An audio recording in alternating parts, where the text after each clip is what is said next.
Bonjour et bienvenue dans Mondo Vintage, votre magazine hebdomadaire de la culture vintage. Aujourd'hui, nous nous intéressons aux motos et plus particulièrement à celles que construit David Chapuis. David va nous présenter son atelier de création et de préparation de motos, Pure Motorcycles, au carrefour du custom, du vintage et du rock'n'roll. Un véritable plongeon dans un univers de passionnés de mécanique et de bitume. En fait, moi, je suis vraiment issu de la restauration de véhicules anciens en tout genre, autant auto, moto, puis on évolue. Donc j'ai évolué sur de la moto ancienne, alors ça va à 4 pattes, donc pour 4 cylindres. Et j'ai commencé comme ça, à en restaurer une, puis deux, puis trois, puis effectivement, on m'en demandait régulièrement, du client passé, ah c'est chouette. Et de restauration en restauration, je me suis axé sur des trucs un petit peu plus excitants, à savoir du custom. Et c'est comme ça que j'ai fait ma première moto. Et je voulais pour cette moto lui donner un nom.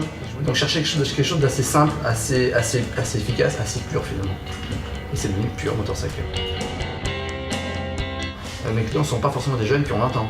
C'est des gens qui ont entre 35 voire 40 ans jusqu'à 55, 60 ans. Et peut-être que ces gens-là, effectivement, enfin pour la majeure partie, c'est des gens qui ont connu ces motos ou qui les ont vues rouler parce qu'ils avaient quelqu'un dans leur famille, un parent qui avait ces motos-là, ou alors qui n'avait pas le permis ou l'argent pour les acheter. Et aujourd'hui, maintenant, c'est un petit peu une revanche.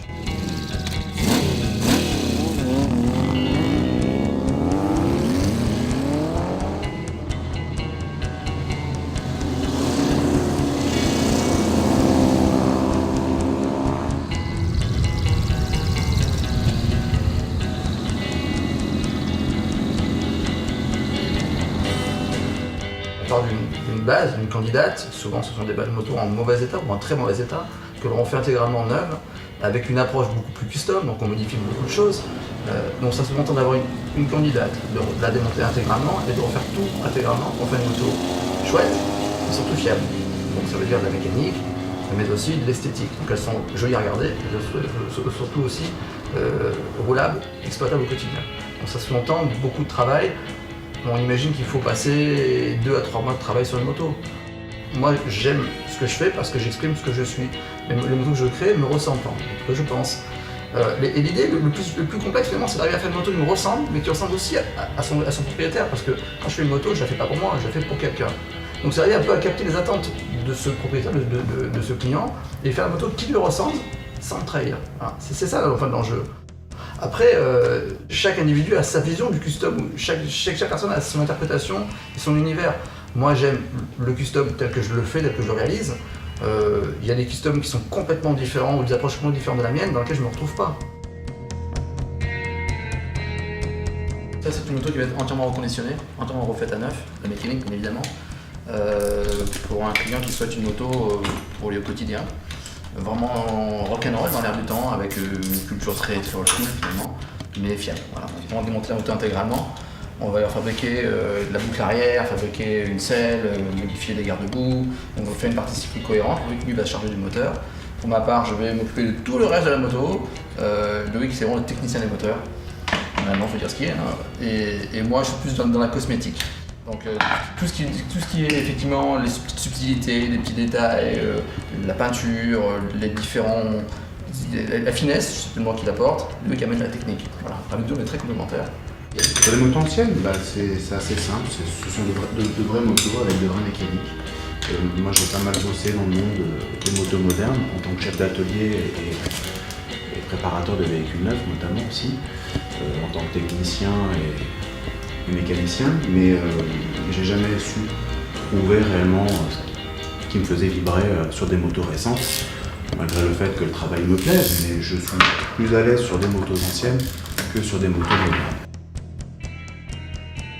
Moi je ne vis pas dans le passé, je vis aujourd'hui avec mon temps, mais c'est vrai qu'il y a des objets contemporains qui ne me font pas vibrer.